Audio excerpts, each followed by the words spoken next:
1 million d'apprentis en France. C'est la grande victoire d'Emmanuel Macron. Mais à quel prix ? Faut-il supprimer les aides à l'apprentissage? Et puis quelles conséquences pour les jeunes et pour les entreprises? On en parle avec nos invités.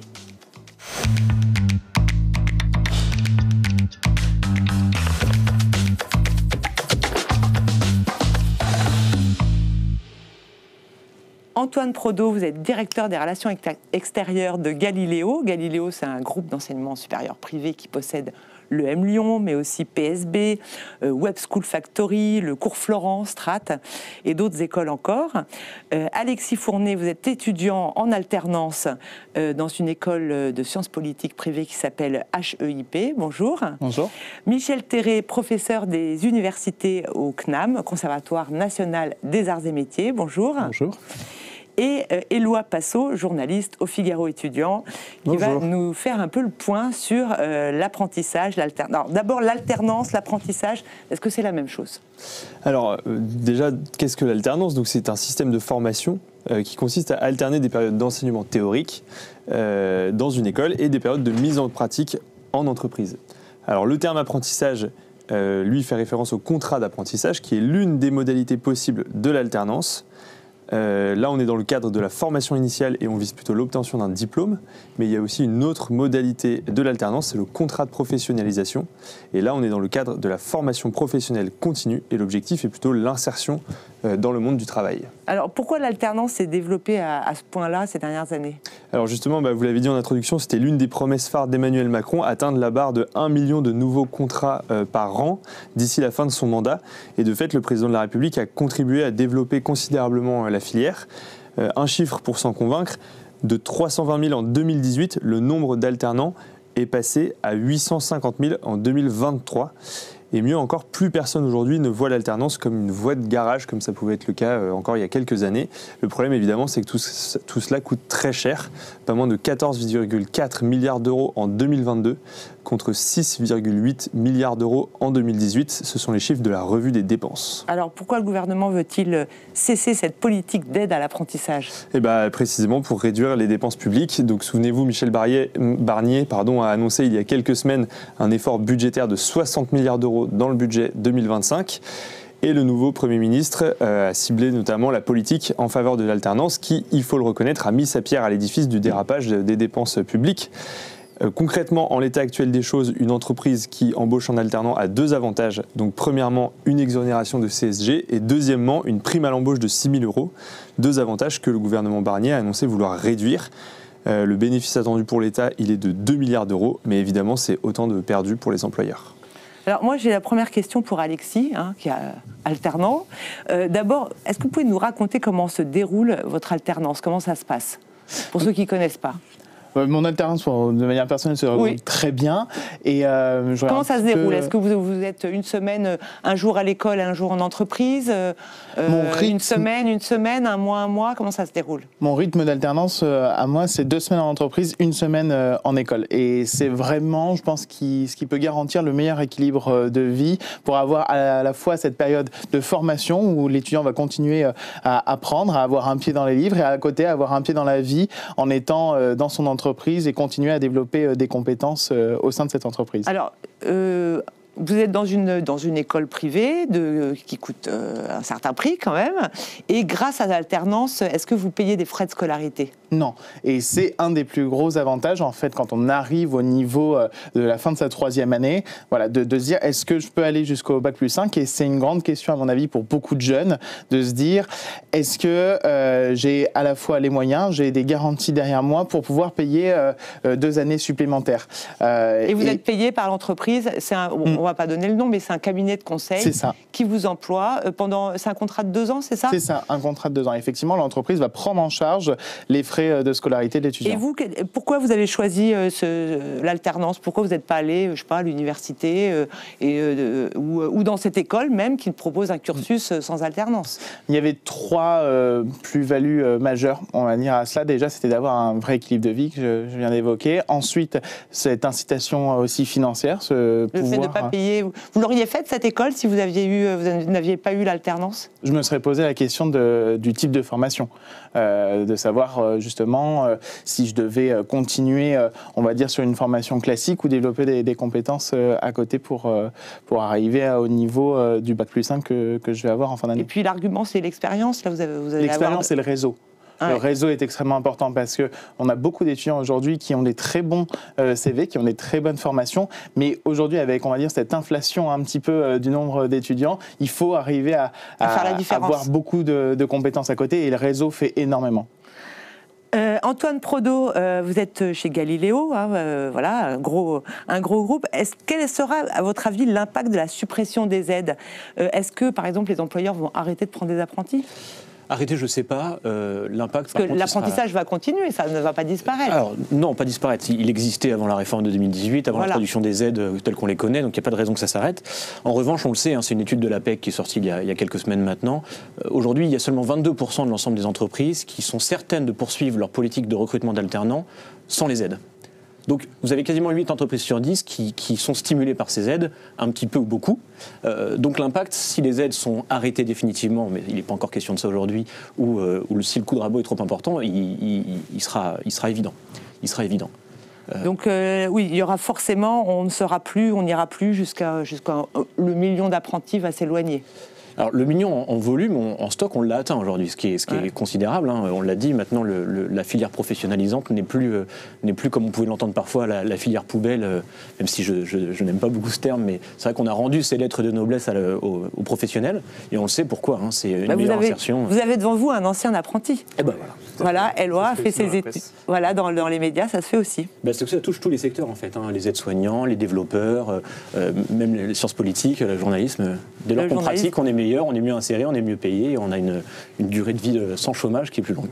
Michel Terré, que pensez-vous de l'idée qu'il faudrait réserver l'apprentissage aux filières professionnelles et pas, parce que certains se disent, bon, l'apprentissage à l'ESSEC, bon, ces gens n'ont pas forcément besoin d'aide pour être embauchés. Je crois qu'il ne faut pas essayer d'imaginer un rabot par secteur ou par niveau de qualification. Ce n'est pas la bonne question. Ça a été très bien mentionné.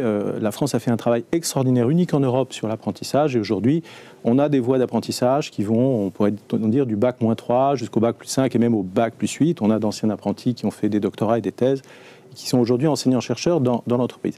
Ce qui est intéressant dans cette voie de l'apprentissage, c'est qu'elle propose vraiment une autre façon de travailler, une pédagogie inductive, beaucoup d'exemples qui sont montrés. Les classes d'apprentis sont intéressantes parce que elles ne posent jamais la question à quoi va servir cela. Voilà, quand on enseigne, c'est plutôt monsieur, ceci ne sert pas vraiment dans mon entreprise. Donc c'est une autre forme d'enseignement. On a cette très belle voie qui est une voie souvent professionnelle, professionnalisante, dans le sens où ces apprentis ont travaillé durant toute leur scolarité, ont une vraie connaissance. Ça renvoie d'ailleurs à la question souvent des employeurs qui disaient « j'embauche des gens surdiplômés mais qui ne savent pas vraiment travailler, qui ne sont pas vraiment intéressés par ce qui se passe dans mon entreprise ». Et ils ont traduit ça par la notion de compétence. Je voudrais des gens compétents, mais ça voulait dire des gens sans doute plus intéressés. Et les apprentis, voilà. Alors après, faut-il le faire uniquement dans des filières qui ont été créés initialement pour faire de l'apprentissage, qui ont été conçus pour l'apprentissage, ou peut-on le positionner dans des écoles historiques qui n'avaient pas d'apprentissage et qui ont introduit de l'apprentissage? Tout est possible à condition que l'apprentissage soit accompagné d'une pédagogie adaptée, d'une pédagogie inductive, d'un centre de formation d'apprentis qui suit les apprentis, d'une recherche sur les stages, d'une valorisation des séquences en industrie ou en entreprise qui est très importante. Est-ce qu'on valorise bien avec des ECTS? Est-ce qu'on écoute bien les apprentis quand ils reviennent exposer ce qu'ils ont fait en entreprise? C'est ça qui fait la différence. Et donc, on ne peut pas raboter. Il va falloir faire un travail d'orfèvre pour vérifier les véritables filières en apprentissage et les gens, certains, enfin, il ne s'agit pas de jeter l'anathème, mais qui ont plaqué de l'apprentissage sur des filières qui étaient initialement des filières étudiantes traditionnelles. On le voit, le conseil, le journalisme, enfin, aujourd'hui il y a même la finance, enfin il y en a tous les secteurs. Tous les secteurs, mais tout dépend si on a fait cet effort de se dire je vais essayer d'enseigner un peu différemment, de mettre en œuvre cette pédagogie inductive et de reconnaître les acquis de l'expérience. Et de prendre du temps, c'est ça qui est important, c'est ça qui différencie les filières en apprentissage véritables des autres, prendre du temps pour écouter les apprentis quand ils reviennent reviennent d'entreprise, pour faire cet aller-retour, l'entreprise, l'école, l'entreprise. Par ailleurs, Sophie, si je peux rebondir aussi là-dessus, cette opposition qu'on entend souvent entre justement des apprentis qui ont des profils Bac+3, Bac+5 et qui seraient entre guillemets moins légitimes que les métiers pour qui l'apprentissage était fait traditionnellement, des apprentis boulanger ou plombiers. C'est un peu anachronique aussi dans la mesure où aujourd'hui il y a la majorité d'une classe d'âge qui va faire des études supérieures et aussi parce que la part des personnes qui travaillent dans le service tout simplement, dans le tertiaire a considérablement évolué. Alors, vous allez nous parler d'un bateau un petit peu particulier, Éloi. Oui, tout à fait. Donc, je voulais faire un petit pas de côté aujourd'hui. Voilà, tout le monde connaît différents capitaines. Il y a le capitaine Haddock, il y a le capitaine Crochet, il y a le capitaine America. Mais je voudrais effectivement vous parler d'un capitaine moins connu, mais qui mériterait de l'être davantage. Donc, c'est Captain Alternance. Ce n'est pas un personnage de BD ou de dessin animé, mais il existe pour de vrai. Et il ne s'agit pas d'une personne, vous l'avez dit, Sophie. Captain Alternance, c'est un bateau. Alors un bateau, c'est un peu... Et oui, un bateau et même un beau bateau. Donc c'est un classe 40 qui a été mis à l'eau en 2022 par le chantier naval Neo Sailing Technologies. Et chose rare, qui a été conçu avec des matériaux à 98% recyclables. Il est skippé par le navigateur guadeloupéen Kenny Piprol et ce navire de course a déjà fait plusieurs transatlantiques, notamment la Transat Jacques Vabre, la Route du Rhum ou la Québec-Saint-Malo. Alors je vois pas trop le rapport, généralement c'est des marques de jambon ou de... Là c'est une marque, c'est pas vraiment une marque, c'est curieux de donner ce nom à un bateau. Oui, tout à fait. Alors en fait, il faut savoir qu'aujourd'hui la plupart des navires de course sont baptisés du nom de leur sponsor principal. Donc si on regarde par exemple les bateaux du Vendée Globe qui vont s'élancer dans quelques jours, on a par exemple le Charal de Jérémy Bayou ou le Lazare de Tanguy Le Turquet. Donc Lazare qui est une association de colocation solidaire entre SDF et jeunes actifs. Ah, je pensais que c'était la banque Lazare, mais bon. Et non, c'est la colocation solidaire. Et il y a aussi le sponsor principal de Captain Alternance qui est Walt. Et Walt pour We Are Alternance. C'est une association qui est née en 2018 sous l'impulsion de 5 réseaux de centres de formation d'apprentis dans le but justement de promouvoir l'alternance et l'apprentissage. Et pourquoi cette association a-t-elle voulu faire la promotion de l'apprentissage ? Précisément puisque les partenaires du projet, en l'occurrence des entreprises du BTP, des centres de formation d'apprentis, etc., pour eux l'alternance est vitale, mais les candidats ne sont pas toujours légion. Et donc, comme toute association et entreprise qui sponsorise un bateau, ses partenaires, avec l'association Walt, s'offrent en quelque sorte un espèce de panneau publicitaire géant pour différentes courses, même si bien sûr un bateau c'est toujours beaucoup plus qu'un panneau publicitaire géant. Pourquoi ? Tout simplement parce que sponsoriser un bateau, c'est surtout embarquer les passionnés à bord d'une grande aventure et en profiter pour leur parler d'une cause qui vous tient à cœur. Et là, en l'occurrence, il s'agit de hisser haut les couleurs de l'alternance et de faire de ce bateau une espèce d'étendard sur les flots des métiers où la transmission en fait n'est pas une option.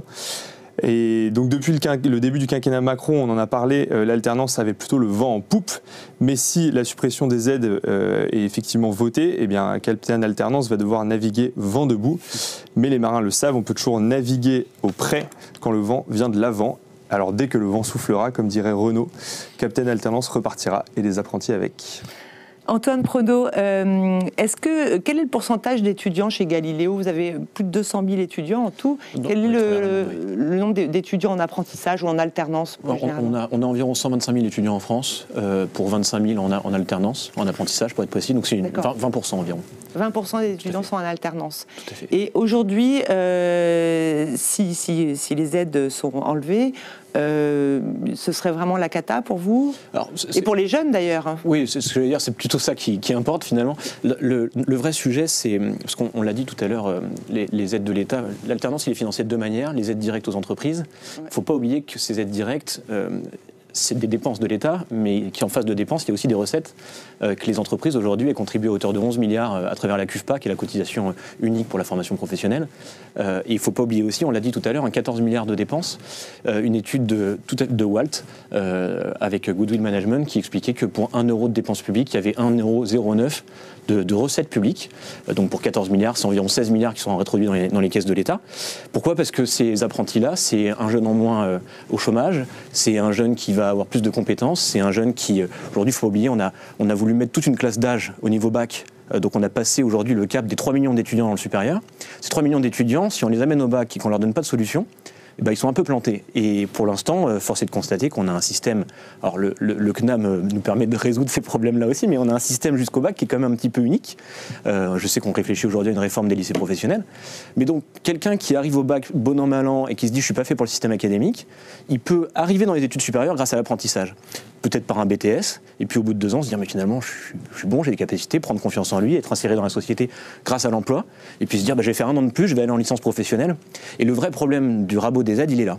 Vous parliez tout à l'heure, professeur Terré, du rabot au niveau des diplômes. Aujourd'hui, le débat, c'est de dire on va diminuer les aides à partir de Bac+3. Mais il est là le problème. On réassigne à résidence tout un tas de jeunes qui réussissent jusqu'à Bac+2 et à qui on dit c'était déjà difficile de trouver un contrat d'apprentissage, et ça va être encore plus difficile parce qu'à partir du Bac+3, les aides diminuent. Et donc pour nous, il est là le vrai problème. Le niveau de prise en charge, c'est un autre débat, mais c'est vraiment pour les entreprises.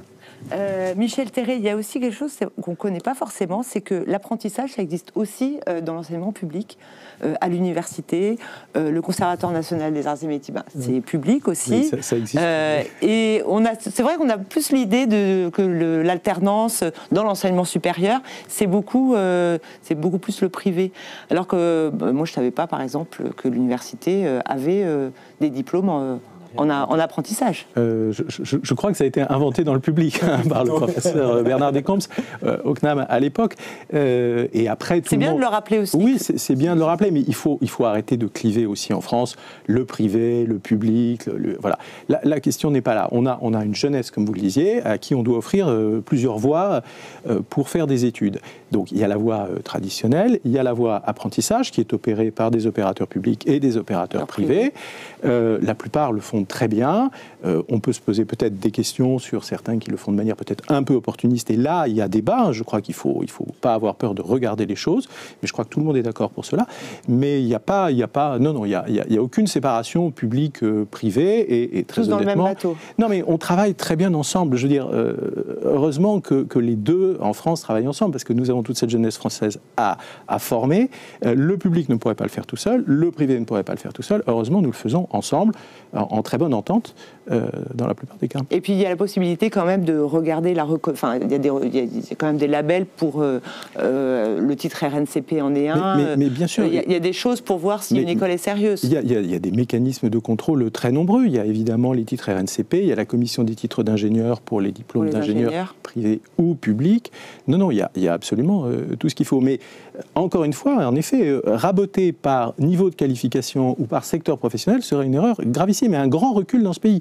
On est le seul pays d'Europe qui avons cette chaîne complète en apprentissage et qui permet, comme vous le disiez, éventuellement à des étudiants qui auraient commencé une voie professionnelle parce qu'à 14 ans c'était comme ça et puis qui vont embrayer derrière, ils arriveront au même point. La voie n'est pas finie, tout n'est pas décidé à 14 ans, on a cette chance dans ce pays et surtout n'arrêtons pas ça parce que évidemment le message, si on arrêtait l'apprentissage après la L3, le message est épouvantable. Enfin, voilà. Oui.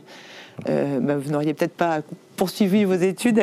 Alexis, comment vous êtes vu dans votre entreprise? Est-ce que vous êtes vu comme un salarié ordinaire ou comment ça se passe votre arrivée dans une entreprise comme ça en alternance? Ni étudiant, ni salarié, enfin, ça doit être un petit peu particulier.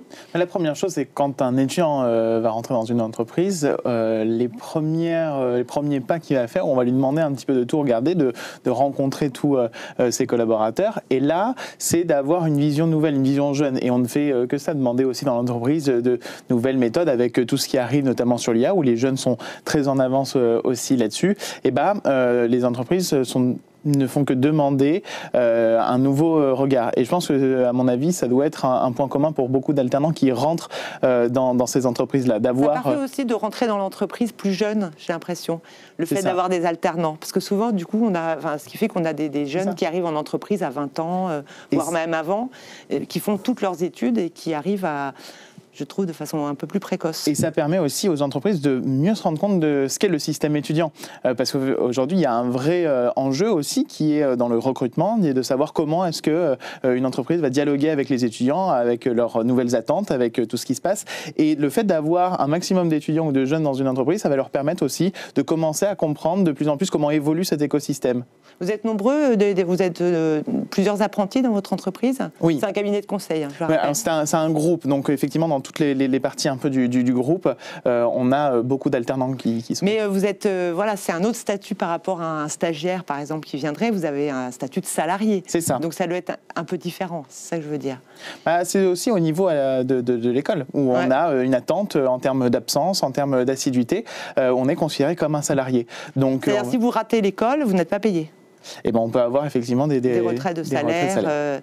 Et là, vous espérez être embauché dans votre entreprise ou vous voulez poursuivre vos études par la suite? Quels sont vos projets? Il y a deux visions un peu qui se présentent. C'est-à-dire la première de se dire, voilà, je suis bien dans mon entreprise, ça fait 2 ans, donc je suis aussi déjà un peu formé, je connais l'écosystème de mon entreprise, donc pourquoi pas continuer? Et puis après, c'est d'en discuter pour savoir si, vu qu'on a pu bénéficier d'un système où on avait à la fois cette partie de formation à l'école et en entreprise, est-ce que je veux continuer à développer des compétences sur d'autres domaines? Et là, on va aussi s'appuyer sur l'entreprise et sur ses collaborateurs en disant vers quelle voie. Et vous auriez imaginé une formation comme ça sans apprentissage? Vous n'avez pas toujours fait de l'apprentissage? Non. Donc vous avez fait quoi comme étude juste avant? Avant, c'était un bachelor en 3 ans de sciences politiques et relations internationales. D'accord, donc c'était pas en apprentissage. Non. Et vous avez vu une énorme différence entre les deux systèmes? Oui, il y a vraiment un côté professionnalisant qui change, on va dire, le paradigme un peu, mais tout en gardant un pied dans les études, et ce qui est très important, je pense, pour beaucoup d'étudiants. C'est-à-dire là, vous vous sentez mûr pour vous travaillez en fait. Oui. Donc ça vous met vraiment le pied à l'étrier, quoi. C'est ça. Et en même temps, on peut continuer à garder, on va dire, les bons côtés de la voie étudiante, qui sont s'inscrire dans le domaine associatif, continuer à participer à ces choses-là. Vous arrivez quand même à faire des choses? Oui. À côté, je suis président d'un média étudiant qui s'appelle CS Actu, qui regroupe à peu près une centaine de jeunes en France, et je peux continuer à développer cette association en parallèle du travail, et même j'arrive à faire un triptyque entre HEIP, le groupe dans lequel je travaille, et mon association pour travailler et développer les compétences. Antoine Prodo, est-ce que ça existe à l'étranger? On parle toujours du système allemand, vous qui avez des écoles un peu dans le monde entier. Est-ce que finalement, on met toujours comme exemple le système des apprentis allemands qui sont incroyables? Finalement, on est pas mal en France avec notre système. On est même très très bon. Et la ministre du Travail l'a réaffirmé. On a un niveau de dépenses publiques aujourd'hui qui est comparable au système suisse ou allemand. Donc on a fait un pas énorme et qui va dans le bon sens. Donc il faut qu'on s'en félicite. Je le disais, on parlait de 3 millions de jeunes dans le supérieur, enfin à l'entrée du bac. Aujourd'hui, on a, je crois, dans le supérieur, 650 000 étudiants apprentis. Dans le supérieur, donc c'est quelque chose de magnifique. On est en train de bâtir une nation d'apprentis.